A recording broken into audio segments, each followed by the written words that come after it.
국민의 4대 의무 중 하나인 납세 의무.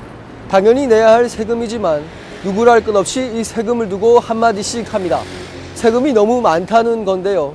기자가 만난 사람들, 이번 시간에는 김용민 세무사 만나 세금과 관련된 팁을 알아보겠습니다.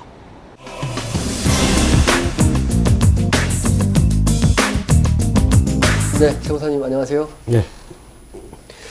네, 먼저 그 세무사님 본인 소개 간단하게 부탁드리겠습니다. 예. 저는 그 세무회계 사무소 대표 세무사로 있는 김용민 세무사고요. 그다음에 세법을 지금 이제 공무원 세법을 강의를 하고 있으면서 그 15년도, 17년도 광진구 의회에 대한 결산 심사를 맡고 있습니다. 네, 세무사님이니까 세무에 대해서 보다 자세한 팁 좀 예. 알려주세요. 네, 저같이 그 한 가구, 그러니까 주택이 한 채인 경우에 양도세를 내야 된다, 말아야 된다, 뭐 이런 얘기가 있는데 어떻습니까? 네, 그게 이제 맞을 수도 있고 틀릴 수도 있는데요. 그 양도세는 한 가구가 하나의 주택을 가지고 있을 때 양도를 했을 때는 발생하지 않습니다. 사실은. 그래서 우리가 이제 이사를 하기 위해서 새로운 주택을 사고 그다음에 기존에 있던 주택을 팔아야 되는데 만약에 거기에 세금을 물리게 되면 이사를 하는데도 세금이 든다. 이런 그 주거 이전에 대한 문제가 생기기 때문에 하나의 세대가 하나의 주택을 팔 때는 세금이 과세가 되지 않는 게 원칙인데 사실 이제 9억이 넘어가면 초과분에서 과세가 될 수는 있습니다. 그러면 우리 주변에 보면 부동산 사고 팔고 하시는 분들 상당히 많거든요. 예. 너무 잦으면 또 문제가 된다고 하던데 왜 그런 겁니까? 예. 뭐 이렇게 문제가 되는 건 아니고요. 자주 부동산을 6개월 내에 2번 이상 사고 팔고 하시게 되면 그 부동산 매매업자라는 그 사업자 등록을 해야 돼요. 그래서 그 사업자 등록을 하시게 되면 거기에 대한 소득세에 대한 신고 의무가 있거든요. 예. 그래서 그런 부분들을 체크를 못 하시면 나중에 이제 세무서에서 연락을 받을 수가 있어요. 예. 그런 부분들을 체크를 하시고 이제 내가 사업자 등록을 해야 되는 대상이 되는지 아닌지를 판단하셔야 될 겁니다. 그럼 그 부동산 팔기 전에 뭐 전략 같은 게 있을까요? 이제 부동산을 이제 매매를 하실 때 단순히 취득가, 그 다음에 이제 매매가 이렇게만 이제 가지고 신고를 하시는 것보다 취득하셨을 때 취득록세, 그 다음에 기타 이제 부동산 복비 같은 거 있지 않습니까? 그 다음에 기존에 가지고 있던 뭐 건물에 뭐 설비라든가 이런 것들을 이제 뭐 고치거나 또는 뭐 증설을 했을 때 그런 경비들을 가지고 계시면 그런 것들이 이제 뭐냐면 다 이제 취득에 대한 경비가 되기 때문에 나중에 이제 양도소득세 절세 전략으로 사용이 될 수가 있겠죠. 요즘 그 부동산 투자도 상당히 많이 하시더라고요. 이 투자하기 전에 알아야 될 팁 같은 게 있을까요? 이제 투자를 하실 때 이제 투자 대상이 되는 그 물건을 이제 잘 생각을 해 보셔야 되겠죠. 그래서 주택이라든가 또는 이제 상가, 오피스텔 뭐 이런 걸 이제 투자를 하실 수 있는데 상가나 오피스텔 같은 경우에는 거기서 이제 나올 수 있는 임대 수익이 발생하겠죠. 그러면 임대 수익에 대해서 우리가 이제 종합소득세, 사업소득에 대한 종합소득세가 이제 발생할 수 있어요. 근데 주택 같은 경우에는 일정 금액 이하일 때는 그 주택에 대한 임대수익에 대한 과세가 되지 않고 있기 때문에 18년도까지는 그래서 그런 부분도 이제 생각을 하셔가지고 어떤 부분이 자기한테 맞는 건지 투자 수익에 대한 내용들을 좀 보실 필요가 있겠죠.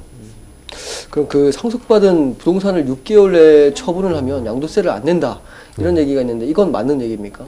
예, 상속받은 주택을 6개월 내에 처분하게 되면 우리가 이제 상속을 받게 되면 상속을 받은 날로부터 말일로부터 이제 6개월 내에 신고를 해야 됩니다. 근데 그게 상속세 신고 기간이거든요.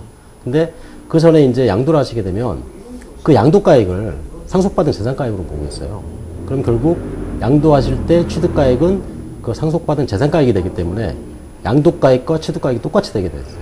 그러면 양도 차익이 발생하지 않고 그래서 세금을 내지 않아도 되는 경우가 차익이 없기 때문에 세금을 그렇죠. 안 내야 되는. 그렇죠. 네, 그 상속세 절세를 위한 팁도 있다고 들었습니다. 어떤 게 있을까요? 상속을 하실 때는 일단 이제 그 배우자가 있거나 또는 이제 자제분이 있을 때 배우자에 대한 공제 금액이 있습니다. 근데 기본적으로 이제 5억부터 10억까지는 기본적으로 공제를 받을 수가 있기 때문에 재산이 그렇게 많지 않은 분들이라면 그 상속에 대한 어떤 상속 재산을 나눠서 이제 상속을 하시게 되면 그럼 아무래도 거기서 이제 공제를 받을 수 있는 부분이 발생하지 않겠습니까? 그러면 그 부분에 대해서 공제를 받게 되면 상속세를 안 내는 경우도 많이 있습니다, 사실은. 미리미리 하라는 말씀이시군요. 아니요. 나눠서 이제 상속을 하시라는 얘기죠. 나눠서. 예. 그러니까 자제분이 1명, 뭐 3명이 있다. 그 다음에 뭐 배우자가 있다. 그럼 배우자 쪽으로 많이 상속을 하시는 게 제일 좋아요. 배우자는 기본적으로 5억부터 30억까지 공제를 받을 수가 있어요.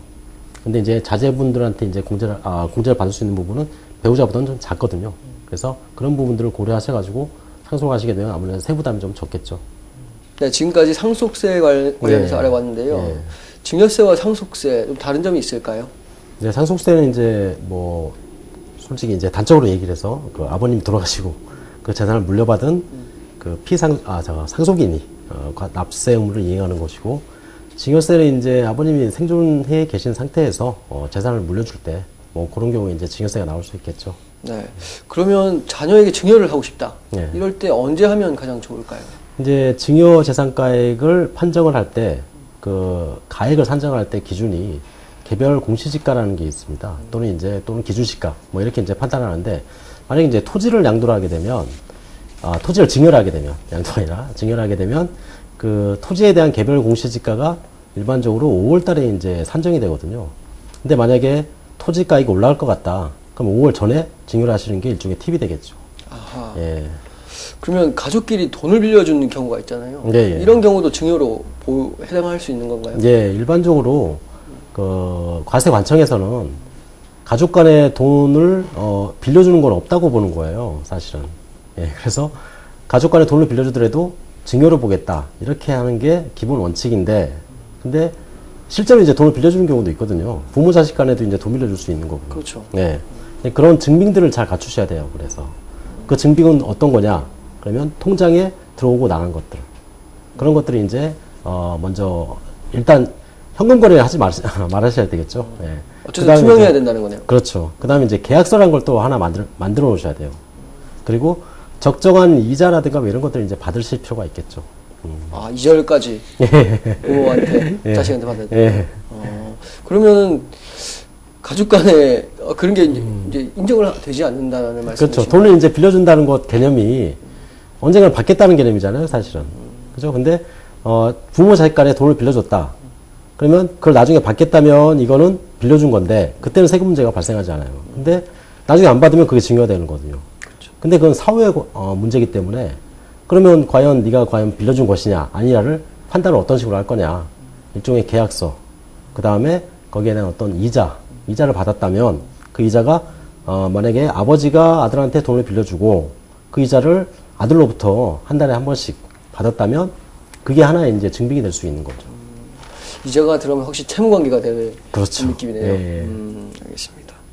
네. 세금에 대해서 좀 더 들어보고 싶은데 시간상 오늘 여기까지 하겠습니다. 예, 예. 네, 세무사님 고맙습니다. 예, 감사합니다.